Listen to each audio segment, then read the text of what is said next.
الحمد لله نحمده ونستعينه ونستغفره ونؤمن به ونتوكل عليه ونعوذ بالله من شرور أنفسنا ومن سيئات أعمالنا من يهده الله فلا مضل له ومن يضلله فلا هادي له ونشهد أن لا إله إلا الله وحده لا شريك له ونشهد أن سيدنا ونبينا ومولانا محمدا عبده ورسوله أرسله الله تعالى إلى كافة الناس بشيرا ونذيرا أما بعد فإن أصدق الحديث كتاب الله وخير الهدي هدي محمد صلى الله عليه وسلم وشر الأمور محدثاتها وكل محدثة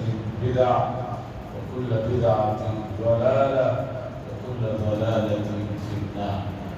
قال الله تبارك وتعالى في القرآن المجيد والفرقان الحميد وما أرسلناك إلا رحمة للعالمين. وقال تعالى وما آتاكم الرسول فخذوه وما نهاكم عنه فانتهوا واتقوا الله إن الله شديد العقاب. وقال صلى الله عليه وسلم لا يؤمن أحدكم حتى يكون هواه تبعا لما جئت به أو كما قال صلى الله عليه وسلم. عزیزان محترم، ربیع الاول کا مہینہ تیزی سے ختم ہو رہا ہے. گزشتہ جمعہ یہ بات میں نے آپ کے سامنے رکھی کہ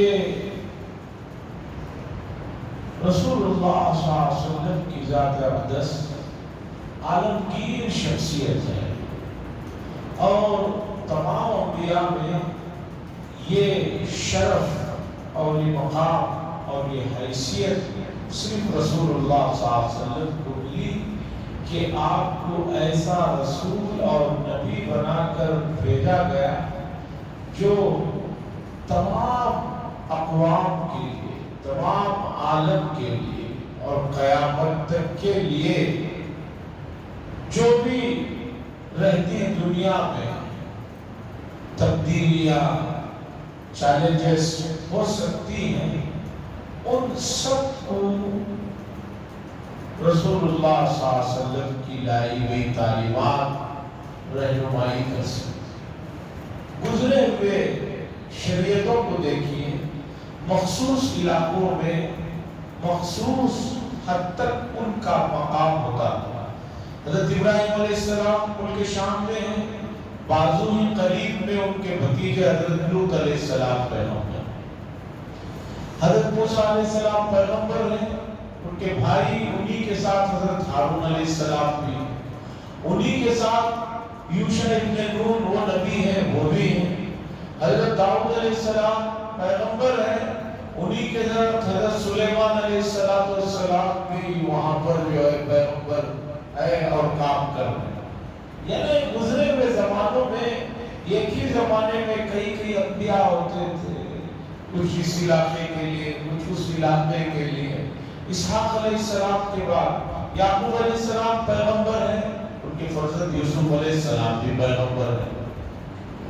لیکن رسول اللہ صلی اللہ علیہ وسلم کا مقام ایسا نہیں ہے. آپ جو ہے عالمگیر پیمانے پر آپ کو تمام اقوام کے لیے نبی بنا کر بھیجا ہے.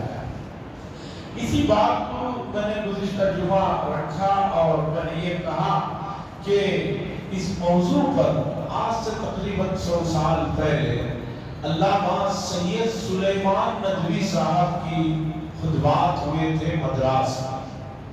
میں نے گزشتہ جمعہ بھولے سے شبلی نعمانی صاحب کہا تھا. شبلی نعمانی صاحب نہیں، وہ سید سلیمان ندوی صاحب ہیں جنہوں نے تقریباً کئی دن تک 11 خطبے دیے.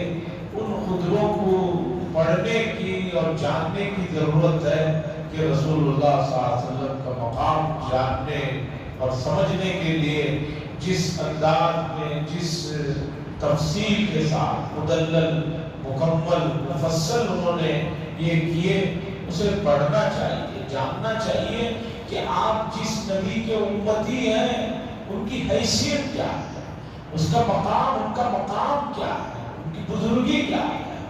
اور یہ خطبہ انگریزی زبان میں بھی موجود ہے، خطبات مدراس کے نام سے۔ حضرات، رسول اللہ صلی اللہ علیہ وسلم کا سب سے بڑا کام میں نے بتایا کہ یہ تھا کہ وہ اللہ کے بندوں کو اللہ کے ساتھ جوڑنے کے لیے اللہ نے انہیں بھیجا، ورنہ عرب کے اندر لوگ جس خالق و مالک نے پیدا کیا اسے چھوڑ کر دوسروں کے ساتھ وابستہ ہو گئے تھے، کوئی لات کے ساتھ، کوئی عزا کے ساتھ، کوئی اس بت کے ساتھ، کوئی اس بت کے ساتھ، پتھروں میں، درختوں میں اور خدا جانے کیا کیا چیزوں کے ساتھ دل لگا کے بیٹھے تھے۔ اللہ کے نبی صلی اللہ علیہ وسلم نے آ کر بتایا دل لگانے اور اپنے آپ کو جس کے حوالے کرنا ہے وہ ذات اللہ کی ہے، اس کی طرف آپ نے پورے شدت کے ساتھ، پورے اہتمام کے ساتھ، پورے درد کے ساتھ، پورے اخلاص اور محنت کے ساتھ جو ہے کام کرتے ہیں۔ آج جب سائنس بہت ترقی کی دور میں چل رہی ہے، امت مسلمہ کی ذمہ داری ہے کہ نبی کریم صلی اللہ علیہ وسلم کے پیغام کو، یعنی اللہ کے ساتھ بندوں کو جوڑنے کا جو آپ کا مشن تھا، آپ کی جو ذمہ داری اور کام تھا، اب اسلام کی ذمہ داری امت مسلمہ کے ہر فرد پر ہے، اس لیے کہ سائنس کی اس ترقی نے جہاں بے شمار سہولتیں اور لوگوں کو آسانیاں فراہم کی، وہیں پر اب لوگوں نے سائنس کو جو خدا کا درجہ دے بیٹھے ہیں، اب دہریت اور کمیونزم اور کسی بھی اللہ کو نہ ماننے کا مسئلہ دن بدن بڑھتا جا رہا ہے۔ پہلے لوگ یا تو عیسائی ہیں یا یہودی ہیں یا مسلمان ہیں یا کسی اور مذہب کو مانتے تھے، اب ایک نیا مذہب شروع ہوا ہے اور اس مذہب پر بہت لوگ جا رہے ہیں۔ وہ کہتے ہیں کہ بھی کوئی اللہ نہیں ہے، کوئی خدا نہیں ہے، بس یہ انسان کی ذہن کی سوچ ہے، انسان کو اس سے سکون ملتا ہے، اس لیے اس نے اسے خدا بنا لیا، اس نے اسے خدا بنا لیا۔ یہ کہہ کر جو ہے دہریت کہتے ہیں جو زمانے کو سب کچھ مانتے ہیں، لا مذہبیت، کوئی مذہب نہیں ہے، کوئی جو ہے خدا نہیں ہے۔ اس چیز کو یورپ اور امریکہ اور ترقی یافتہ ملکوں سے ہوتے ہوئے یہ بیماری اب ہمارے ملکوں میں بھی آ گئی ہے۔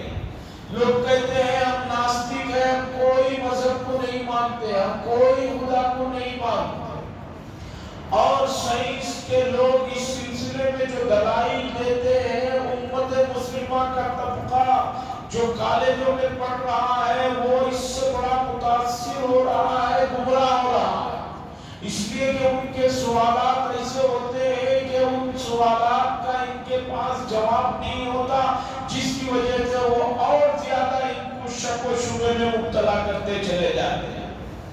عزیزان گرامی، قرآن مجید کی پہلی سورت یعنی بڑی سورت سورہ بقرہ کی پہلی آیت کیا ہے؟ الف لام میم ذالک الکتاب، یہ کتاب لا ریب فیہ، اس میں کوئی شک نہیں ہے۔ اگر آپ کو شک آ گیا تو سمجھیے کہ آپ کا ایمان ختم ہو گیا، اور لوگ ایمان کی حفاظت کے سلسلے میں سنجیدہ نظر نہیں آتے ہیں۔ اپنی ایک معمولی چابی کھونے پر جو بے چینی ہوتی ہے، آج ایمان کی حفاظت کے سلسلے میں اتنا بھی لوگ بے چین ہیں۔ حالانکہ چابی کھو جائے تو مل بھی جاتی ہے، یا نہیں تو اس کی ڈپلیکیٹ بھی بن جاتی ہے، یا اس سے آسان کہ کوئی آدمی اپنا پاسورڈ بھول جائے۔ ایسا نہیں ہے کہ پاسورڈ بھول گیا تو وہ ختم ہے، اس کا کوئی متبادل نہیں، پاسورڈ بھول جائیے، پھر نیا پاسپورٹ بنا سکتے ہیں، اس کے متبادل نظامات ہیں، لیکن تھوڑی دیر کے لیے آدمی پریشان ہو جاتا ہے۔ میں کہتا ہوں آج ایمان کی حفاظت کے سلسلے میں لوگ اتنا بھی پریشان نہیں ہیں۔ اور میں آپ کو پہلے درجے کے لوگوں کے پاس لے کر چلتا ہوں، حضرات صحابہ کے پاس۔ حضرت ابوبکر صدیق رضی اللہ تعالیٰ ایک روز رات کے کسی وقت میں بے چین ہو کر باہر نکلتے ہیں، راستے میں حضرت حنظلہ رضی اللہ تعالیٰ عنہ سے ملاقات ہوتی۔ غسیل الملائکہ، یہ وہ صحابی ہیں کہ ان کی شہادت کے بعد فرشتوں نے ان کو غسل دیا تھا۔ حضرت ابوبکر نے رضی اللہ تعالیٰ عنہ نے حضرت حنظلہ سے پوچھا، وہ کیا بات ہے اس وقت؟ ہاں دن کا وقت تھا، دوپہر کا وقت، عرب کی گرمی تو معلوم ہے، اس وقت تم باہر کیوں؟ کہا ایک مسئلے نے مجھے پریشان کر دیا، بے چین ہو کر نکلا۔ انہوں نے پوچھا کیا مسئلہ ہے؟ حضرت ابوبکر نے پوچھا حضرت حنظلہ سے کیا مسئلہ ہے؟ حضرت حنظلہ نے فرمایا کہ بات یہ ہے کہ میں جب رسول اللہ صلی اللہ علیہ وسلم کی مجلس میں ہوتا ہوں، آپ میرے سامنے ہوتے تو میری کیفیت الگ ہوتی ہے، ایمان بڑا تر و تازہ اور مضبوط ہوتا ہے، مجھے جنت کا بھی ایسا لگتا ہے کہ میں جنت کو دیکھ رہا ہوں، جہنم کو دیکھ رہا ہوں۔ لیکن اس کے بعد جب حضور صلی اللہ علیہ وسلم کی مجلس سے آپ کے سامنے سے اٹھ کر گھر جاتا ہوں، اور گھر میں جانے کے بعد بیوی بچوں کے ساتھ جب مل بیٹھ کر کھا رہے ہیں یا کچھ اور باتیں پیش آ رہے ہیں، تو اب وہ کیفیت نہیں رہتی جو حضور کی مجلس میں رہتی۔ اس لیے مجھے ڈر ہو رہا ہے کہ کہیں میرا ایمان نہیں نہ چلا گیا ہو، میں تو منافق ہو گیا ہوں۔ حضور کی مجلس میں الگ کیفیت، وہاں سے گھر میں آتے ہی تھوڑی دیر کے بعد الگ کیفیت، تو مجھے لگ رہا ہے کہ میں منافق بن گیا۔ حضرت ابوبکر رضی اللہ تعالیٰ عنہ نے فرمایا اللہ کی قسم جو بات اب تم نے بتائی اسی بات نے مجھے بے چین کیا، میں بھی گھر سے اسی لیے نکلا ہوں کہ حضور صلی اللہ علیہ وسلم کے پاس جا کر مسئلہ پوچھیں۔ میری بھی حالت ایسی ہی ہوتی ہے کہ حضور کے پاس رہتا ہوں تو بڑی طبیعت میں کیفیت ہوتی ہے، لیکن گھر جاتا ہے آدمی بھی بچوں میں مشغول ہوتا ہے تو وہاں وہ کیفیت نہیں ہوتی، لگ رہا ہے کہ میں بھی منافق بن گیا، میرے بھی ایمان کا کوئی ٹھکانہ نہیں ہے۔ تو ان دونوں حضرات نے اس دھوپ میں اپنے گھروں سے نکل کر رسول اللہ صلی اللہ علیہ وسلم کے انتظار کر رہے تھے، پھر حضور صلی اللہ علیہ وسلم سے ملاقات ہوئی۔ حضور صلی اللہ علیہ وسلم پوچھتے ہیں کیا بات ہے اس وقت دونوں اس موقع پر؟ انہوں نے کہا کہ رسول اللہ آپ کے پاس آئے ہیں، ہم تو منافق ہو گئے، یہ مسئلہ۔ رسول اللہ صلی اللہ علیہ وسلم بڑی تسلی سے سمجھا کہ اے حنظلہ جو کیفیت تم میری مجلس میں ہونے کے وقت بتاتے ہو وہی کیفیت تمہاری گھر میں بھی جا کر رہے، ایسا نہیں ہو سکتا۔ اگر ایسا ہو گیا کہ جو کیفیت جو حالت میری مجلس میں ہے تمہاری وہی حالت تمہارے گھر میں جانے کے بعد بھی رہے، تب تو ملائکہ تم سے ملاقات کرنا شروع کر دیں گے۔ وہ کیفیت مجلس کی الگ ہے، اب گھر میں جانے کے بعد وہاں اپنے بیوی بچوں میں مشغول ہونے کے وقت میں جو بات ذہن سے اس طرح کی شدت نہیں رہتی، وہ کوئی مسئلہ نہیں ہے، وہ نفاق کی پہچان نہیں ہے۔ تم مومن ہو، رسول صلی اللہ علیہ وسلم کو تسلی دے کر بھیجتے۔ اس واقعے میں مین پوائنٹ کی بات میں آپ کو یہ بتانا چاہتا ہوں کہ حضرت حنظلہ جو غسیل الملائکہ کہلاتے، ملائکہ نے جن کو غسل دیا تھا شہادت کے بعد، چونکہ جنگ کا اعلان ہوا تو ان کی نئی نئی شادی ہوئی تھی، یہ ابھی اپنے گھر سے باہر اٹھے، اعلان ہوا تو غسل کرنا تھا، بغیر غسل کے فوراً محرم میں چلے گئے تھے اور وہاں شہید ہو گئے تھے۔ اور کا یہ ہے. اور حضرت ابوبکر صدیق کون ہے؟ حضور نے فرمایا پوری روئے زمین پر انبیاء کی جماعت کے بعد پہلے نمبر کے کوئی آدمی ہے تو حضرت ابوبکر صدیق رضی اللہ تعالیٰ عنہ ہے. ان کو خوف ہو رہا ہے کہ کہیں میرا ایمان نہیں ختم ہو گیا، کہیں میں منافق نہیں ہو گیا. وہ بے چین ہو کر حضور کے پاس جا رہے ہیں. اور آج امت مسلمہ کا حال یہ ہے کہ نہ نمازوں میں کوئی پابندی ہے، نہ قرآن کی تلاوت ہے، نہ ذکر و اذکار ہے، نہ صدقہ خیرات ہے، نہ اور دوسرے گناہوں سے بچنے کا معمول ہے. اس کے باوجود ہر آدمی اپنے آپ کو سمجھ رہا ہے کہ میرے سے بڑا، میرے سے پکا کوئی مومن اور مسلمان نہیں. حاضرین، جب تک بیماری کا پتہ نہیں چلے گا آدمی یہی سمجھتے رہے گا کہ میں تندرست ہوں. ایسے کئی واقعات ہیں. مشہور واقعہ پہلے علاج و معالجہ نفس دیکھ کر ہوتا تھا. آپ کی نفس پکڑی اور بتاتے تھے حکیم صاحب کہ آپ کو یہ مرض ہے. اب تو آدمی جا کر ڈاکٹر کو بتاتا ہے، بلکہ ڈاکٹر کو بتانے کے بعد بھی ڈاکٹر صاحب کہتے ہیں کہ سمجھ میں نہیں آ رہا ہے، ایک اسکین کرا، ایک خون کا ٹیسٹ کرا، پھر اس میں بھی نارمل ہوتا ہے. پہلے ای سی جی ہوتا ہے، ای سی جی میں تو نارمل نظر آ رہا ہے. وہ کہتا ہے نہیں مجھے درد ہو رہا ہے، تو کہتے ہیں یہ کو کرا، پھر ٹی ایم سی یا ٹی ایم ٹی کہتے ہیں وہ کرا لو. تیسرے نمبر پر جا کر پتہ چلتا ہے. پہلے تو حکیم ہاتھ پکڑتے بتا دیتے تھے یہ مسئلہ. واقعہ لکھا ہے کہ ایک حکیم صاحب کے پاس ایک آدمی کسی کے علاج کے لیے ساتھ میں لے کر گئے تھے، شاید اپنے گھر والوں، اور حکیم صاحب کے پاس گئے. جا کر ابھی بولنے ہی والے تھے ان کو کچھ طبیعت کا مسئلہ ہے. حکیم صاحب نے ان کا ہاتھ فوراً پکڑ لیا، فوراً پکڑ کے بولے کہ بھئی آپ کی طبیعت بہت زیادہ خراب ہے، فوراً آپ علاج کریں. وہ صاحب کہنے لگے نہیں، میں اپنے لیے نہیں آیا ہوں، میں ان کے لیے آیا ہوں. حکیم صاحب نے کہا ان کا تو دیکھ لیں گے، ان کا مسئلہ دیکھ لیں گے، لیکن آپ کا مسئلہ بہت زیادہ نازک اور گمبھیر ہے. آپ کی شوگر 600 کے قریب ہونے والی ہے. اس نے کہا مجھے تو معلوم ہی نہیں ہے، میں تو اچھا ہوں. انہوں نے کہا ٹھیک ہے میں نے بتا دیا، اب آپ کی مرضی ہے. بعد جا کر ان صاحب نے اپنا چیک اپ کرایا تو واقعی حکیم صاحب نے جو بتایا وہی تھا. شوگر کا لیول بہت بڑھ گیا تھا اور ڈاکٹروں نے کہا کہ فوراً آپ کے ہارٹ کا بھی آپریشن کرنا ہے، اس لیے کہ آپ کے ہارٹ بیٹ بھی کبھی بھی ساتھ چھوڑ سکتے. آدمی سمجھ رہا ہے کہ جسم میرا اچھا ہے، لیکن وہ تو یہ کرنے کے بعد پتہ چلتا تھا. ابھی کرونا کے زمانے میں بہت سارے لوگ کہتے تھے مجھے کرونا نہیں ہے، لیکن پکڑ پکڑ کے ان کی ناک میں جو ہے ٹیسٹ کیا جاتا تھا اور بتایا جاتا تھا بھائی تمہیں کرونا ہے. اور پہلے تو ٹھیک ہی نظر آ رہا تھا، کرونا کا نام سنتے ہی اور بیمار ہو جاتا، اور پریشان ہو جاتا، چل بستا ہو.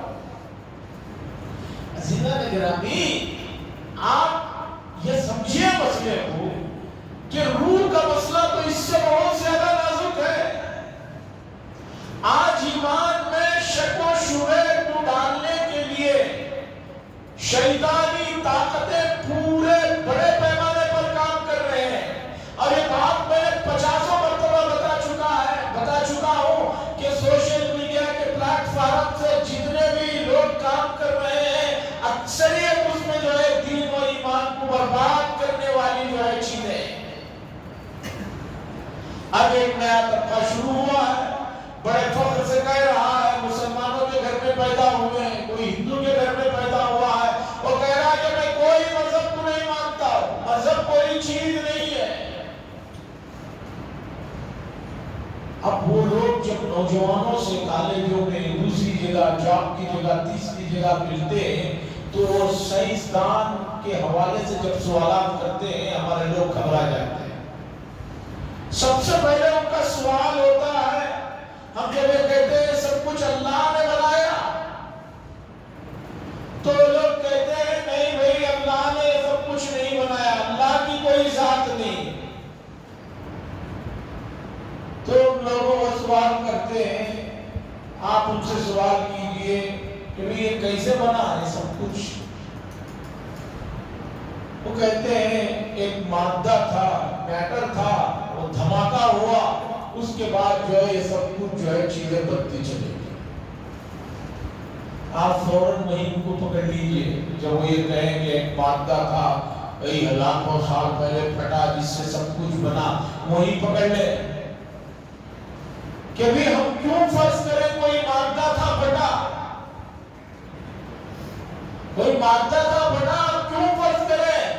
ہم تو ایسی ذات کے بارے میں بات کر رہے ہیں جو سنتے بھی ہیں، دیکھتے بھی ہیں، جانتے بھی ہیں، اللہ نے بنایا۔ اس بات کو ماننے میں کیا پریشانی ہے؟ لوگ کہتے ہیں کہ اللہ کو ہم نے نہیں دیکھا۔ صحیح سوالوں کا سوال ہوتا ہے کہ سائنس صرف دیکھتی ہے اسی کو مانتی ہے، جو چیز دکھتی ہے، جو چیز محسوس ہوتی ہے اسی کو مانتے ہیں، اگر وہ نہیں ہے تو ہم نہیں مانتے۔ یہ سوال جب وہ کریں تو آپ ان سے ایک سوال کر لیں کہ بھئی بتاؤ یہ انسان یہ مجموعہ ہے جسم اور روح کا، اور اس میں مین کیا ہے؟ روح ہے۔ مین کیا ہے؟ روح ہے۔ روح نکل گئی جسم پڑا ہے، اس کی کوئی ویلیو نہیں۔ ان سے پوچھئے کہ بھئی روح کہاں ہے، دکھاؤ، کیسے رکھی ہے ہمیں بھی دکھاؤ، وہ کہاں سے نکلی، کیسے نکلی ہمیں دکھاؤ۔ ایک بڑے مولانا نے لکھا کہ ایک صاحب اپنے بچے کو لے کر آئے، آ کر کہنے لگے حضرت یہ عجیب عجیب مذہب کے بارے میں سوال کرتا ہے اور کہتا ہے کہ میں دیکھ کر ہی چیز کو مانتا ہوں، بغیر دیکھے نہیں مانتا، یہ صحیح سی اصول ہے۔ تو مولانا نے جب بات سمجھائی تو وہ تیری کھیر تھا، بات سمجھ نہیں رہا تھا، تو انہوں نے کہا اچھا بیٹا یہ بتاؤ کہ آپ کے ابا کون؟ یہ کون ہے؟ میرے والد۔ انہوں نے پوچھا کہ تم نے دیکھا یہ آپ کے والد ہیں؟ کیا پروف ہے یہی والد ہے آپ کے؟ وہ بھی غصے میں آ گئے، وہ بھی غصے میں آ گئے۔ انہیں لگے میری والدہ نے بتایا اس لیے میں ان کو اپنا والد مانتا۔ ان مولانا نے کہا جب تمہاری والدہ انسان انہوں نے کہا تو مان رہے ہو، تو ہم اللہ ہے یہ بات ہمارے نبی کہہ رہے ہیں، مان رہے ہیں، تو اس میں کیا پریشانی؟ اور جبکہ نبی کبھی جھوٹ نہیں بولتا، اس بات کی گواہی خود ان کے زمانے کے لوگوں نے کہا ہے۔ حضور صلی اللہ علیہ وسلم کے بارے میں دوسروں کی باتیں میں پہلے بہت مرتبہ نقل کر چکا ہوں کہ آپ کے اوپر کتنا لوگوں کو یقین تھا، ہجرت ہو رہی ہے، آپ کو مکے میں نکالا جا رہا ہے، قتل کی سازشیں ہو رہی ہیں، لیکن امانت رسول اللہ صلی اللہ علیہ وسلم کے پاس رکھی ہوئی ہے۔ جب وہ کہہ رہے ہیں تو مسئلہ کیا؟ عزیزان گرامی، موجودہ زمانے میں ایمان سب سے قیمتی چیز ہے، پہلے بھی اب بھی آخر تک بھی ایمان سے بڑھ کر کوئی قیمتی چیز نہیں ہے۔ آپ اپنی اس قیمتی چیز کی حفاظت کے لیے سنجیدہ ہیں یا نہیں، یہ آپ کو فیصلہ کرنا ہے۔ اگر آپ سنجیدہ ہیں تو اس کے لیے کتنا آپ وقت دے رہے ہیں، کتنی محنت کر رہے ہیں، کیا کیا جتن کر رہے ہیں۔ آج پرائیویسی کا بڑا اہتمام ہے۔ لوگوں کو پوچھئے کہ میں یہ معمولی سا فون 1.5 لاکھ روپے میں کیوں ہے؟ یہ معمولی سا فون اتنی 20-1.5 لاکھ کا کیوں ہے؟ جبکہ وہی فون تقریباً جو ہے 10-15 ہزار بھی دوسری کمپنیوں کا آ جاتا ہے۔ تو آدمی کیا کہتے ہیں کہ اس کا جو سیکیورٹی کا نظام ہے، اس کی جو پرائیویسی ہے وہ بہت شاندار ہے، کسی کے ہاتھ لگ گیا تو کوئی بھی آدمی ہمارے بغیر اسے کھول نہیں سکتا۔ ہم اپنی چیزوں کی حفاظت کے لیے اتنا بڑا روپیہ خرچ کر رہے ہیں، کیا ہے بھئی اس میں ایسی چیز جس کی آپ اتنی حفاظت کر رہے ہیں؟ آپ ایسے کوئی بلینر نہیں ہے کہ بھی اس میں آپ کے کوئی سیکریٹ جو ہے بینکوں کے جو ہے کوڈ ورڈ رکھے ہوئے ہیں کہ وہ چلے گئے تو جو ہے پوری دنیا ڈوب جائے گی یا پورا یہ ڈوب جائے گا۔ کچھ نہیں ہے، اس کی حفاظت کی اتنی فکر ہے، اور آپ کو اپنے ایمان کی حفاظت کی کوئی فکر نہیں ہے۔ آپ اپنے صحت سے متعلق سنجیدہ ہے، اپنی گاڑی کو لے کر آپ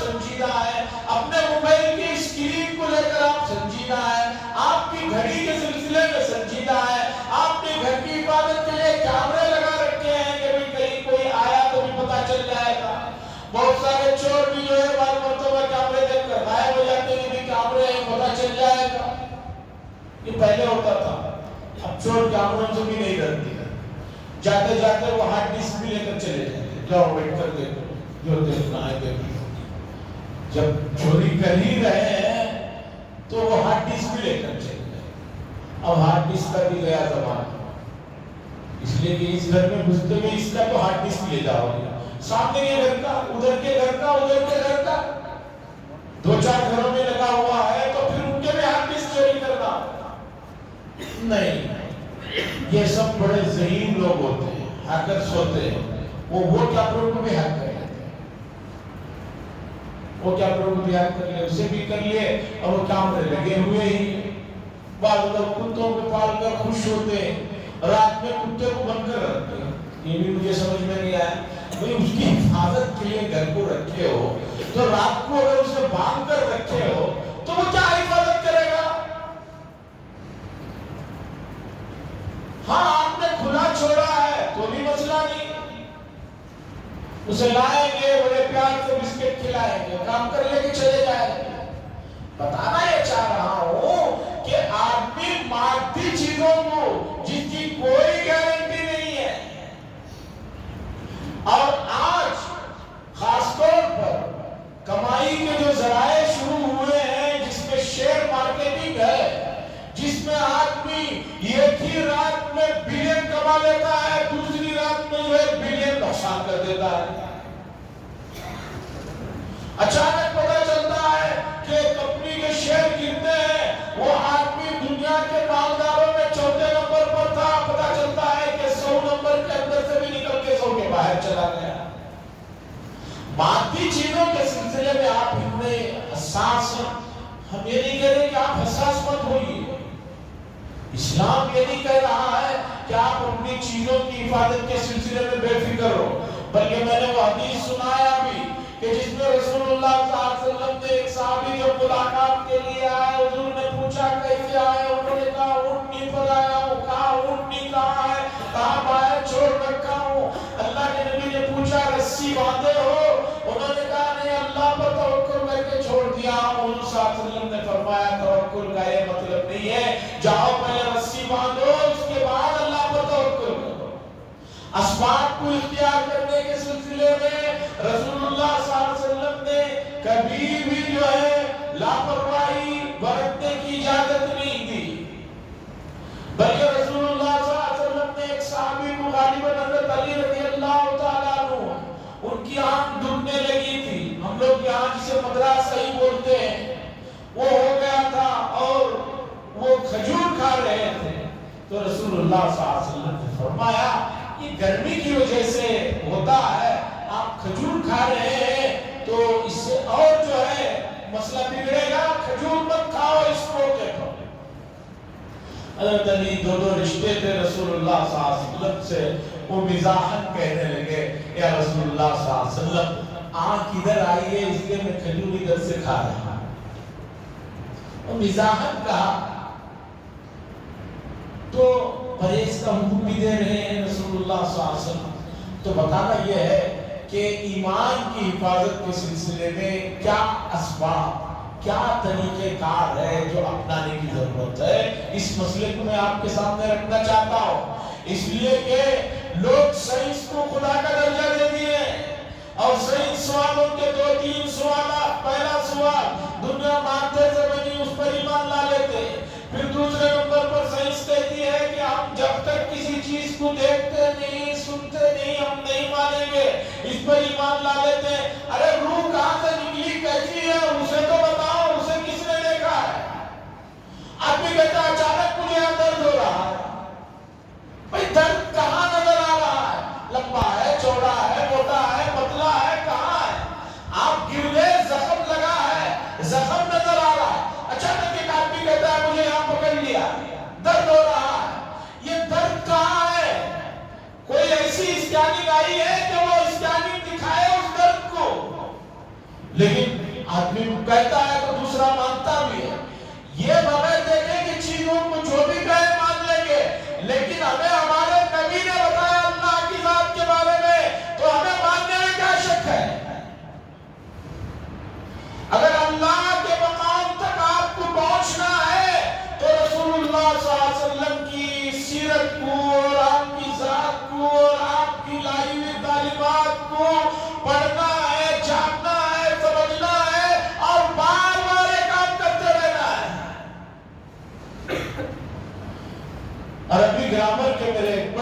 پروفیسر استاد نے بتایا تھا مجھے مکے میں، مصر کے رہنے والے تھے میرے استاد. میں نے پوچھا حضرت آپ کا گرامر بڑا پکا ہے، کبھی بھی کوئی بھی گرامر سے متعلق کوئی بات کرتا ہو، کوئی بھی کرتے ہیں آپ فوراً جواب دیتے ہیں، آپ کا یہ گرامر اتنا مضبوط کیوں ہے، اتنا محفوظ کیوں ہے؟ تو انہوں نے صاف کہا کہ بھئی میں نے گرامر سے متعلق جو بیسک بک ہوتی ہے وہ اپنے تکیے کے نیچے رکھا ہوں، روزانہ رات میں جب تک میں اسے پڑھ نہیں لیتا ہوں گرامر کے ان قواعد کو، میں سوتا نہیں. عربی زبان کا آدمی عربی کے گرامر کے سلسلے میں یہ بات کہہ رہے ہیں کہ میں اسے پڑھتا ہوں پھر سوتا ہوں. اس سے بات سمجھ میں آئی کہ کوئی چیز مضبوط ہونا ہے تو اسے بار بار آپ کو پڑھنا ہوگا، دیکھنا ہوگا، جاننا ہوگا. ارے جس نبی کے سلسلے میں قرآن مجید، تو قرآن مجید اپنی جگہ محقق ہے، آسمانی کتابیں تمام کے تمام، بلکہ برادران وطن کی مذہبی کتابیں جن کی شہادت دے رہے ہیں، اس نبی کے سلسلے میں آپ اگر نہیں پڑھیں گے، آپ نہیں جانیں گے، آپ نہیں پوچھیں گے تو کون پوچھے گا؟ آج رسول اللہ صلی اللہ علیہ وسلم کی ذات اقدس پر جاہل اور شیاطین قسم کے لوگ الٹی سیدھی باتیں کر رہے ہیں، الزام تراشیاں کر رہے ہیں، وہ کر رہے ہیں. اس میں اگر یہ کہا جائے کہ ہم لوگوں نے اگر رسول اللہ صلی اللہ علیہ وسلم کی ذات گرامی کو کما ہم کو جان کر سب کو سمجھا دیا ہوتا تو یہ نوبت بھی شاید نہ آتا. رسول اللہ صلی اللہ علیہ وسلم کی ذات اقدس سے متعلق امت مسلمہ کے اندر بیسک معلومات نہیں ہے. 1960 کا واقعہ سناتا ہوں کہ ایک عورت، مصری عورت جن کی مادری زبان عربی ہے، وہ اتحیات کے بعد جو درود شریف پڑھا جاتا ہے اس میں ابراہیم 2 بار لفظ آتا ہے، ما صلی تعالی ابراہیم. وہ کبھی اس کما صلیتا کے بعد ابراہیم کا لفظ نہیں بولتی تھی. کئی موقع پڑا درود سنانے کے لیے تو اس نے وہ ابراہیم کا لفظ چھوڑ دیا، پھر آگے بھی چھوڑ دیا. تو انہوں نے کہا کہ وہ ابراہیم کا لفظ کیوں نہیں پڑھ رہی ہے؟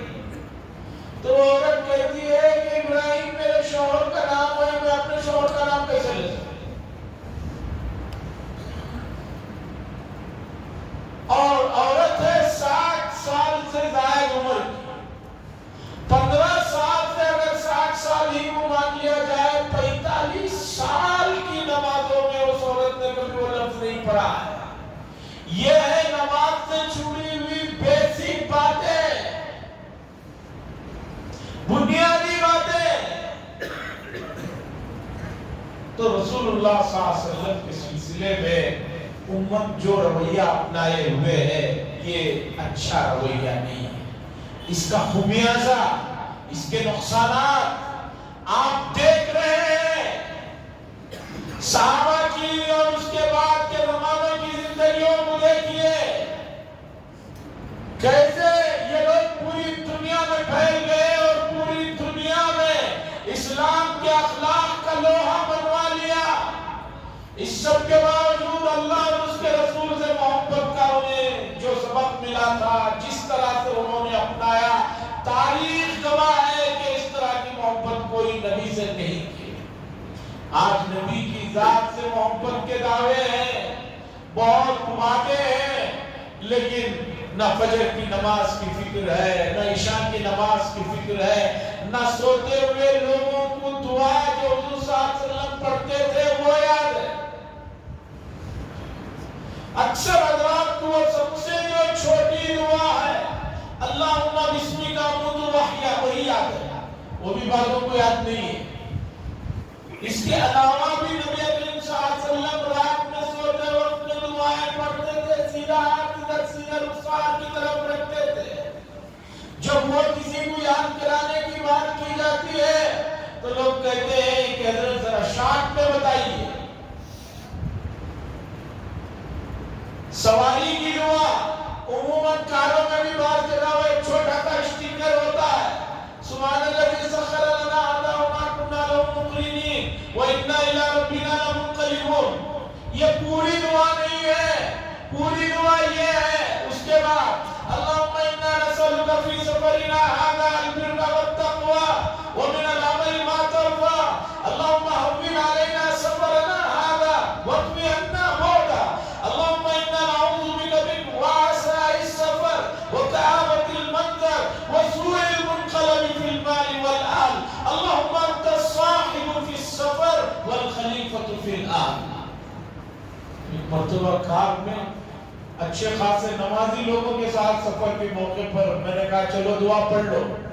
اب جب میں نے دعا پڑھائی سبحان اللہ کے بعد یہ دعائیں پڑھانا شروع کی، اب بھی آدھا ہی نہیں پڑھایا تھا، ایک صاحب کہنے لگے حضرت کیا پورا قرآن پڑھا کرتی کیا؟